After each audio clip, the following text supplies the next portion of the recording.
God, we want to know you more and more and more. Now, we ask the Holy Spirit, teach us, give us wisdom, give us focus on your word. We want to more understand what you want us to do for you, for your glory, for your purpose for us. Thank you, Jesus. In the name of Jesus Christ we pray. Amen. Selamat hari Minggu untuk kita semua. Selamat hari Minggu. Kita bersyukur hari ini kita bisa memuji Tuhan. Siapa yang senang memuji Tuhan hari ini?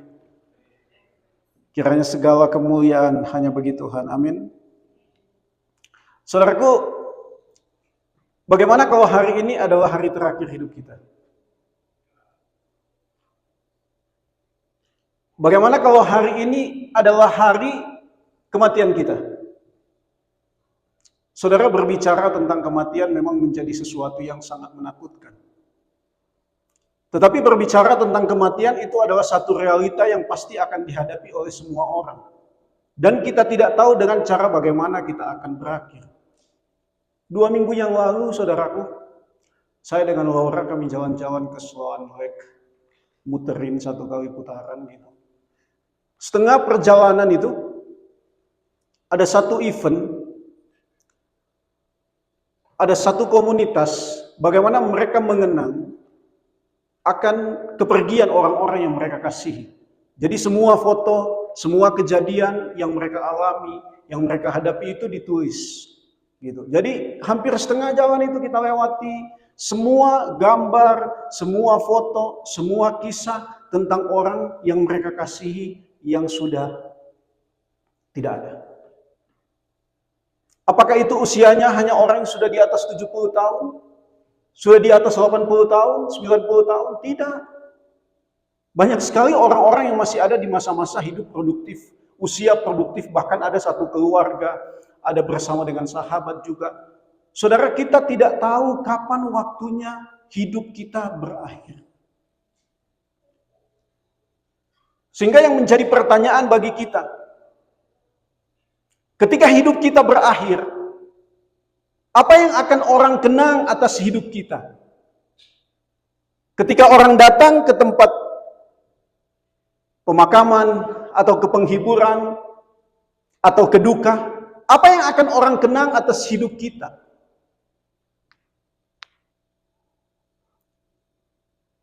Dan ketika kita masih memiliki kekuatan, kesehatan yang Tuhan percayakan bagi kita, saudara, saya mau tanya bagi kita semua, apa yang sementara kita persiapkan, apa yang sementara kita perjuangkan, yang kita pikir itu yang akan kita wariskan, yang akan kita tinggalkan kepada generasi kita selanjutnya, kepada anak-anak kita di rumah, kepada saudara-saudara kita, atau mungkin di dalam persekutuan, kepada anak-anak sekolah minggu, kepada anak-anak pemuda. Apa yang kita mau tinggalkan kepada mereka? Saya sering sekali berbicara tentang hal ini, saudara. Karena memang ayat-ayatnya berbicara tentang hal itu. Apa yang sementara kita perjuangkan hari ini? Apa yang kita mau tinggalkan kepada anak-anak kita, kepada cucu-cucu kita? Apa yang kita benar-benar mati-matian, kita habis-habisan? Apakah itu hanya hal-hal yang bersifat sementara? Apakah yang kita usahakan, yang kita perjuangkan bagi mereka sesuatu yang sudah bersifat kekal? Sesuatu yang bisa membawa mereka kepada kekekalan hidup? Atau hanya segala sesuatu yang mungkin bersifat sementara, yang hanya akan berakhir di dalam 2x1? 2x1 tahu ya? Hanya berakhir dalam kematian. Kita harus pikirkan ini sungguh-sungguh, saudara. Sebelum saya lanjut, saya mau share kesaksian saya sedikit, saudara.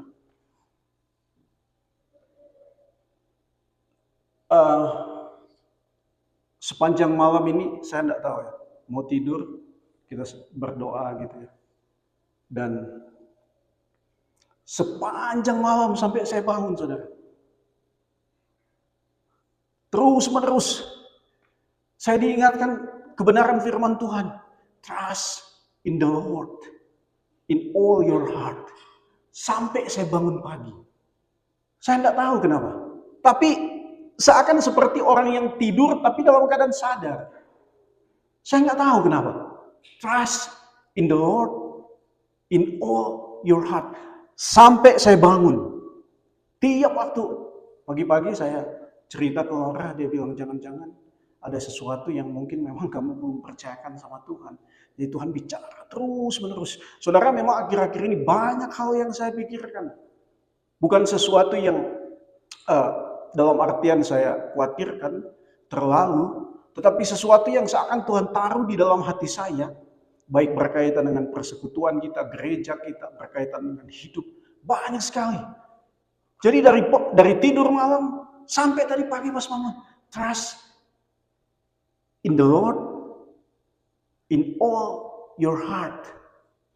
Ini penting sekali, karena itu saya share, saudara. Saya baru pertama kali ngalami ini. Saya banyak sekali bermimpi, saya banyak sekali ketika tidur saya berpikir sesuatu, tapi ini berbeda sekali. Sepanjang malam, sadar tidak sadar tapi terus menerus, trust in the Lord in all your heart. Baru pagi-pagi saya buka Alkitab, saudara. Saya cari semua ayat-ayat yang berkaitan dengan itu. Saya cari. Nah itu, saudaraku, hari ini kita mau renungkan kebenaran firman Tuhan. Blessing and legacy. Kita mau lihat Genesis 48 sama 49. Sepertinya saya salah ketik di kertasnya ya. Bukan 28. 48 dan 49. Saya tidak akan baca semua, saudara. Tapi ini berkaitan dengan Yakub yang dia tahu kekuatannya semakin berkurang. Dan dia tahu bahwa hidupnya akan dekat pada kematian. Nah itu saya tanya tadi. Kalau hari ini adalah hari terakhir kita, hari ini adalah hari kematian kita, karena memang kita tidak tahu kapan waktunya, maka kita perlu bertanya. Yakub di akhir hidupnya menunjukkan kepada kita hal-hal yang paling terpenting yang dia mau tinggalkan kepada anak-anak dan cucunya. Ada dua hal yang kita mau pelajari hari ini, saudara. Yang pertama, God's faithfulness from generation to generation. Kesetiaan Allah dari generasi ke generasi. Kita lihat pasalnya yang ke-48, ayatnya yang ketiga. Di sana dikatakan, berkatalah Yakub kepada Yusuf, Allah yang Maha Kuasa telah menampakkan diri kepadaku di Luz di tanah Kanaan dan memberkati aku, serta berfirman kepadaku, akulah yang membuat engkau beranak cucu, dan aku akan membuat engkau bertambah banyak dan menjadi sekumpulan bangsa-bangsa. Aku akan memberikan negeri ini kepada keturunanmu untuk menjadi miliknya sampai selama-lamanya. Saudara, kalau kita lihat kembali lagi janji yang sama disampaikan oleh Allah. Berkali-kali Allah menyampaikan janji yang sama. Dari Abraham, Ishak, Yakub. Bahkan ini kembali Yakub sampaikan kepada anak cucunya, kepada Yusuf. Bahwa Allah yang sama adalah Allah yang setia kepada janjinya. Allah yang sama adalah Allah yang akan mengerjakan apa yang sudah Dia katakan. Ini hal yang sama dengan di ayatnya yang ke-15 dan 16. Sesudah itu diberkatinya lah Yusuf, katanya, nenek moyangku, ayahku, Abraham dan Ishak telah hidup di hadapan Allah. Allah itu sebagai Allah yang telah menjadi gembalaku selama hidupku sampai sekarang. Coba saudara lihat. di akhir hidupnya, Yakub mengingatkan Yusuf dan anak-anaknya yang lain. Yakub mengingatkan cucu-cucunya bahwa Allah itu adalah Allah yang penuh dengan kasih setia.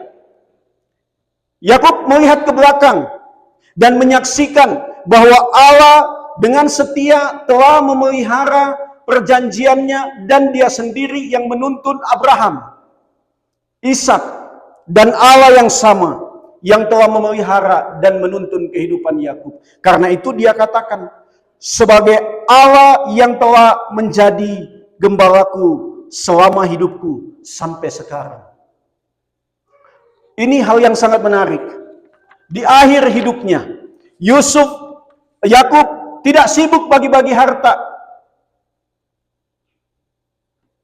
kepada anak-anaknya, tetapi dia terus-menerus berbicara tentang Allah, terus-menerus berbicara tentang pengenalannya akan Allah yang sudah berjanji, terus-menerus berbicara tentang apa yang sudah Allah sampaikan kepada Abraham, Ishak, dan Yakub. Saudara, ini penting sekali. Tujuan dari Yakub adalah untuk mewariskan hal yang indah bagi anak cucunya. Mewariskan apa? Pengenalan akan Allah. Supaya pengenalan akan Allah itu tidak berhenti dalam hidupnya. Supaya pengenalan akan Allah itu tidak sampai hanya pada Yakub. Karena itu dia terus-menerus mengingatkan akan apa yang sudah Allah lakukan dan akan apa yang Allah janjikan. Karena itu, saudaraku, kita melihat di sini kesetiaan Allah tidak pernah berubah dalam hidup orang-orang pilihannya. Kesetiaan Allah tidak pernah berubah dalam kehidupan orang-orang yang sudah dipilihnya. Meskipun mereka ada jatuh bangun. Abraham itu orang yang benar-benar sempurna? Tidak. Ishak itu orang yang benar-benar sempurna? Tidak. Yakub itu orang yang benar-benar sempurna? Tidak. Mereka juga pernah melakukan kesalahan. Mereka pernah melakukan dosa. Mereka pernah melakukan sesuatu yang tidak diperintahkan oleh Allah. Tetapi lihat, saudara, kasih setia Allah itu nyata di dalam tuntunannya kepada mereka. Jadi kasih setia Allah itu nggak bergantung pada kesetiaan manusia. Kasih setia Allah itu tidak bergantung apakah Abraham, Ishak, Yakub itu setia atau tidak. Kalau kamu setia 100% dengan sempurna, maka saya akan terus menuntun dan perjanjiannya tidak akan hilang. Allah tidak berkata demikian. Tetapi Allah setia karena memang dia sendiri yang setia, tidak berdasarkan objek. 2 Timotius 2 ayat 13 di sana dikatakan, jika kita tidak setia, dia tetap setia, karena dia tidak dapat menyangkal dirinya. Saudara lihat. Berarti kalau seperti itu, ya saya nggak usah setia dong sama Tuhan. Saya pilih jalan saya sendiri aja. Berarti kalau seperti itu, ya saya buat aja apa yang saya mau dan nggak usah pikir Tuhan. Kan Allah itu tetap setia, akan terus setia dalam hidup saya. Saudara, itu bukan pikiran orang-orang yang sudah mengalami penebusan Kristus. Orang-orang yang sudah mengalami penebusan, orang-orang yang sudah mengalami pembaharuan, orang-orang yang yakin bahwa hidupnya dipilih untuk hidup di jalan Allah, dia pasti akan terus-menerus berjuang hidup dalam perkenanan Tuhan. Dia akan terus-menerus berjuang melakukan apa yang Tuhan mau. Akan jatuh suatu saat, iya. Tapi kasih setia Allah yang akan mengangkat kembali. Karena itu dikatakan orang benar itu tidak jatuh sampai tergeletak. Karena apa? Bukan karena kekuatannya, bukan karena dia hebat, bukan karena dia mampu, bukan karena dia sempurna, tetapi Allah yang setia akan terus menopang, akan terus menuntun, akan terus mengangkat orang-orang yang Tuhan pilih untuk tujuannya. Kasih setia Allah tidak ditentukan oleh kesetiaan manusia. Tapi kesetiaan manusia adalah satu bukti, jawaban, ucapan syukur kepada kasih setia Allah yang sudah dialami. Jadi orang yang tahu bahwa hidupnya harus hidup di dalam perkenanan Tuhan, menyenangkan Tuhan, sadar bahwa dia harus memuliakan Tuhan di dalam hidupnya, adalah kesadaran karena pekerjaan Roh Kudus yang menyadarkan dia karena dia tahu apa yang Tuhan lakukan di dalam hidupnya lebih besar dari apapun yang dia bisa terima. Karena itu saudara, kasih setia Tuhan itu yang utama di dalam hidup kita. Dan itulah yang harus terus-menerus kita bagikan kepada anak cucu kita, kepada generasi kita selanjutnya. Ingatkan mereka akan kasih setia Tuhan. Bahwa Tuhan yang sama, yang telah menuntun kehidupan keluarga, orang tuanya, nenek moyangnya, Allah yang sama juga yang akan menuntun orang-orang yang percaya.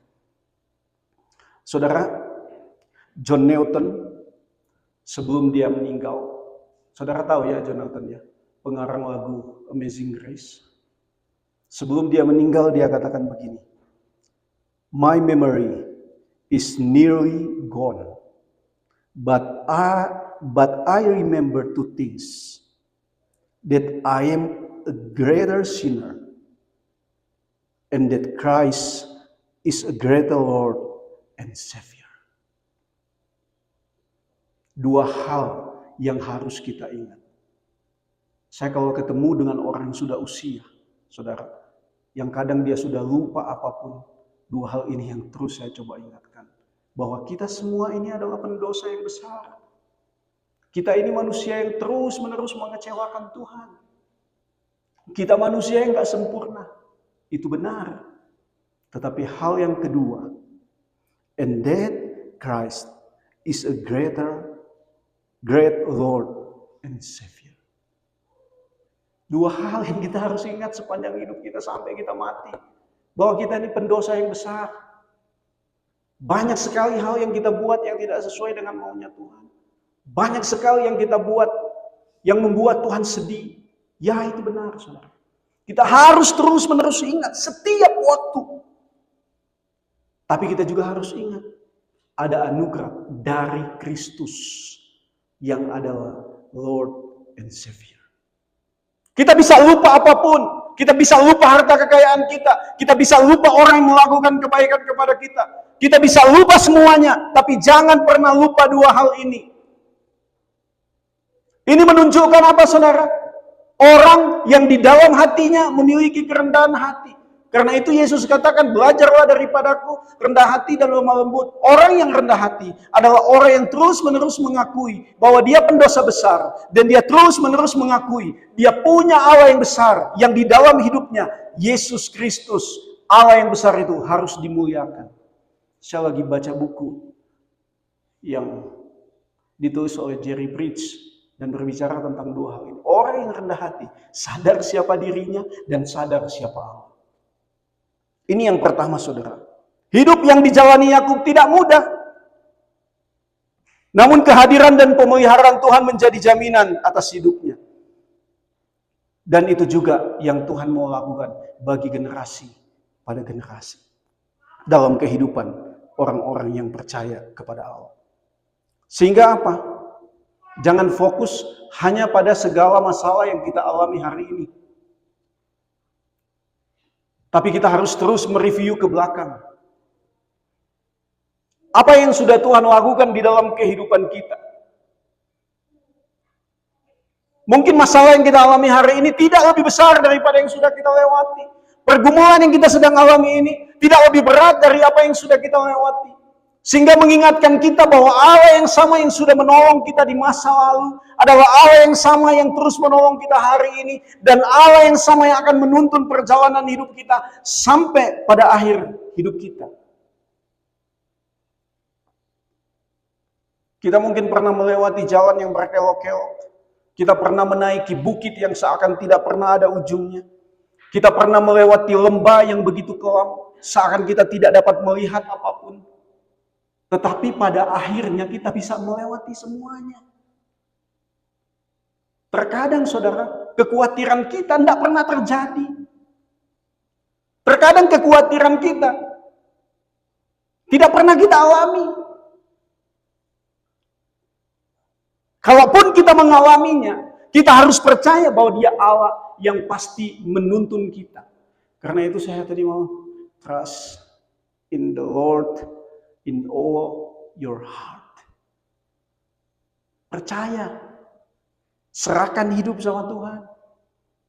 Serahkan perjalanan kita kepada Tuhan. Jangan menggunakan pengetahuan kita sendiri, akal budi kita sendiri. Tetapi kita harus percaya kepada Tuhan yang mengatur dan menentukan jalan-jalan hidup orang yang percaya. Ini yang pertama, saudaraku, bahwa kita harus ingat siapa Allah. Dan kita harus ingat untuk terus-menerus memperkenalkan kepada anak-anak kita. Yang kedua, warisan dan berkat terbesar. The greatest legacy and blessing. Kembali lagi saudara, warisan dan berkat terbesar apa yang kita harapkan, yang kita mau tinggalkan kepada anak-anak kita? Itu bukan dipersiapkan nanti. Oh nanti deh kalau dia udah dewasa. Kalau masih seperti Iris, jangan dulu lah. Dia kan belum ngerti apa-apa. Tidak. Kita harus melatih anak-anak kita dari semenjak kecil. Untuk mencintai Tuhan. Mengenal Tuhan. Karena itu warisan apa saudara yang sementara kita bangun. Yang sementara kita persiapkan untuk hidup anak-anak kita. Kalau suatu waktu Tuhan panggil kita. Kalaupun mereka masih bersama-sama dengan kita.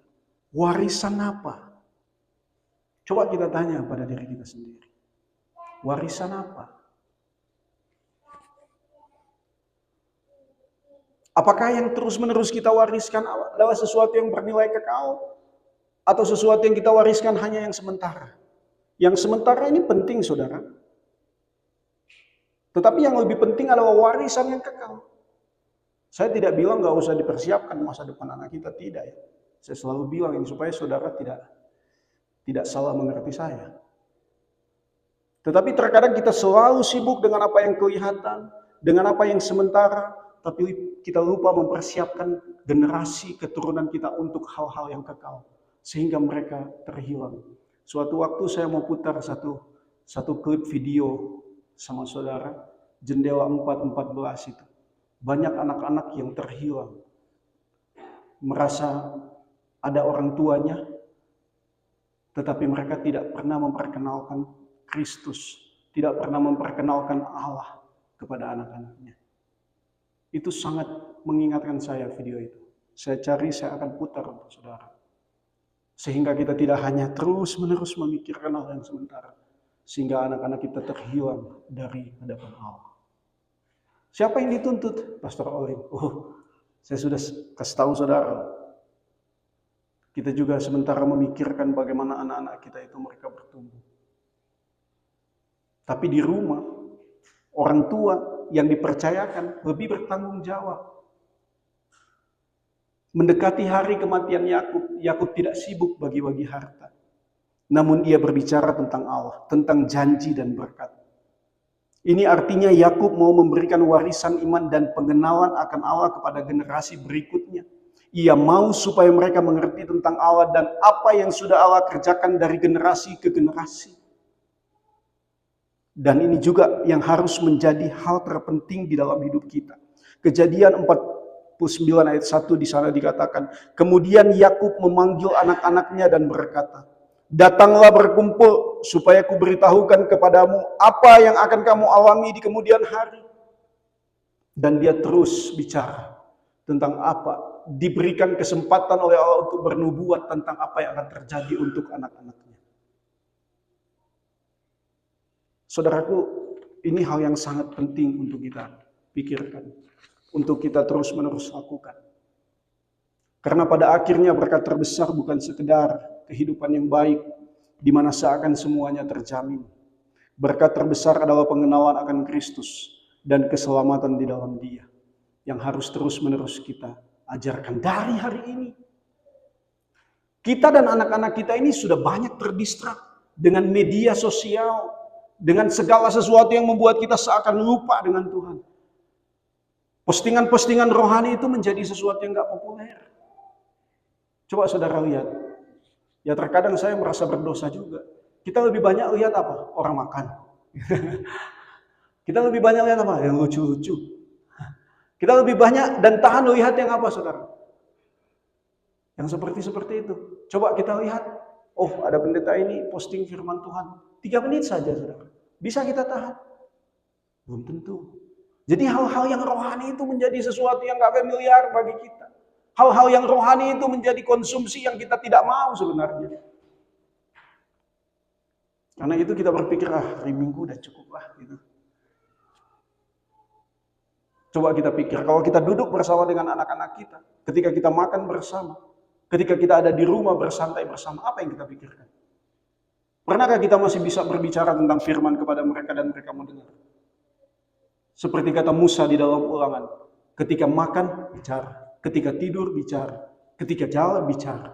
Taruh firman di dahi, di lengan. Kita masih melakukan itu nggak gampang. Di era hari ini, saudara. Tetapi kita harus terus-menerus berpikir bahwa berkat terbesar bukan materi, bukan uang, bukan harta. Filipi pasal 3 ayat 8 sampai 11 yang tadi disampaikan juga sudah disiarkan sama Lucy.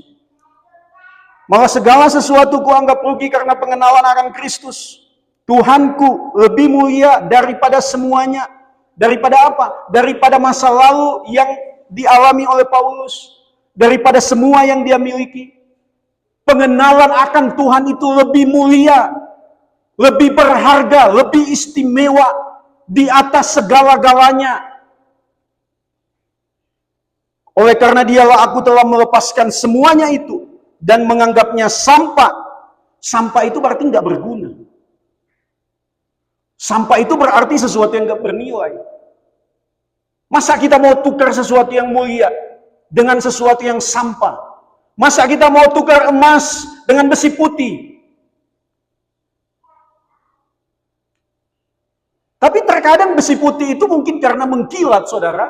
Jadi lebih menggiurkan sama kita. Kita menukar segala sesuatu yang Tuhan berikan, pengenalan akan Tuhan, dengan segala sesuatu yang sementara. Karena itu bagus lagunya ya.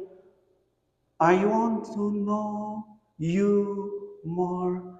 I want to know you more. Apakah kerinduan untuk mengenal Allah masih menjadi hal yang paling membanggakan bagi kita? Apakah mengenal Tuhan masih menjadi sesuatu tujuan tertinggi kita?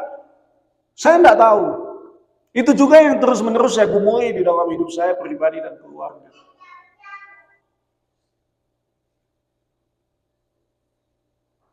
Supaya aku memperoleh Kristus. Ketika kita mengutamakan segala sesuatu yang sampah, yang tidak berguna, yang tidak bernilai, yang di mata dunia itu sangat berharga, kita bisa kehilangan Kristus. Supaya aku memperoleh Kristus. Tidak rencana khotbah panjang saya. 2 poin sudah panjang ya.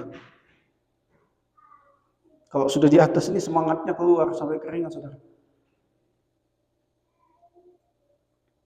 Yang ku kehendaki ialah mengenal Dia dan kuasa kebangkitannya dan persekutuan dalam penderitaannya, di mana aku menjadi serupa dengan Dia dalam kematiannya, supaya aku akhirnya beroleh kebangkitan dari antara orang mati. Ini hal yang paling berharga. Mengenal Tuhan, kuasa kebangkitannya, persekutuan di dalam penderitaannya, hidup dalam keserupaan dengan Dia, supaya pada akhirnya kita beroleh kebangkitan dari antara orang mati. Saudaraku, pikirkan betapa besar kesetiaan Allah dalam perjalanan hidup kita. Dan rindukan pengenalan yang semakin dalam akan Dia. Dan mari wariskan iman dan pengenalan akan Tuhan kepada anak-anak dan generasi kita. Karena itu adalah harta yang terindah. Jangan terlambat, saudara, supaya kita tidak menyesal. Kalau mungkin juga kita tidak hidup dalam perjuangan untuk mengenal Allah, hari ini waktunya. Tuhan mau ubah hidup kita, Tuhan mau mengubah perspektif kita, Tuhan mau mengubah pikiran kita untuk tertuju kepada hal yang terpenting di dalam hidup, yaitu pengenalan akan Tuhan. Supaya kita tidak dikelabuhi oleh segala tawaran dunia yang ditunggangi oleh kuasa kegelapan yang mau membuat kita terpaling daripada Kristus. Kan saya sudah bilang, kuasa gelap itu hanya satu tujuan utamanya. Membuat kita lupa tentang Kristus. Membuat kita berpaling dari Kristus. Membuat kita tidak percaya kepada Kristus. Membuat kita tidak bertumbuh di dalam Kristus.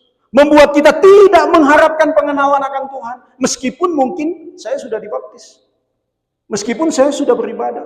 Meskipun saya sudah ke gereja. Saya sudah seorang Kristen. Tapi belum tentu, saudara. Saya mengalami hal itu. Saya kenal Tuhan waktu saya sudah ada di sekolah teologi. Bukan waktu saya baru mau masuk, tidak. Saya bertahun-tahun ada di dalam gereja. Tapi saya nggak kenal Tuhan. Saya nggak menyalahkan siapa-siapa. Saya menyalahkan diri saya sendiri. Kenapa saya tidak belajar tentang Tuhan lebih dan lebih lagi? Pikirkan tentang hal ini. Untuk kita dapat wariskan kepada anak-anak kita, kepada cucu kita, kepada anak-anak muda kita yang ada di gereja, kepada siapapun yang Tuhan pertemukan dengan kita.